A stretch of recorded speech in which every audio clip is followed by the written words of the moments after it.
முதல்ல நான் என் அம்மாவுக்கு நன்றி சொல்லி ஆரம்பிக்கலாம்னு நினைக்கிறேன். ஏன்னா சினிமாவுக்கு வரணும்னு சொன்னப்போ உன்னால் முடியாது, நீ எதுக்கு இதெல்லாம் அப்படின்னு சொல்கிறவங்களுக்கு மத்தியில் என் கனவை அவங்க கனவாக நினச்சி என் கூட போராடுறாங்க.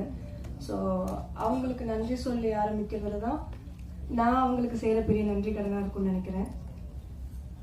தேங்க்யூம்மா. அண்ட் வந்திருக்க எல்லாருக்கும் வணக்கம். இந்த மேடை எல்லாருக்குமே ஒரு பெரிய கனவாக இருக்குது. அந்த மேடையில் நான் நிற்கிறேன்னு நினைக்கும்போது ரொம்பவே சந்தோஷமாக இருக்குது. ஒரு கற்பனை திறமையாக மாறி அது படைப்பாக வரும்போது ரசிகர்கள் நீங்கள் அதை கைத்தட்டி அந்த படைப்பை வெற்றியாக மாற்றுறீங்க.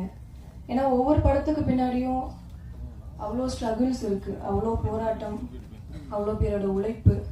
அதெல்லாம் தாண்டி இப்போது சார் உங்கள் பார்வைக்கு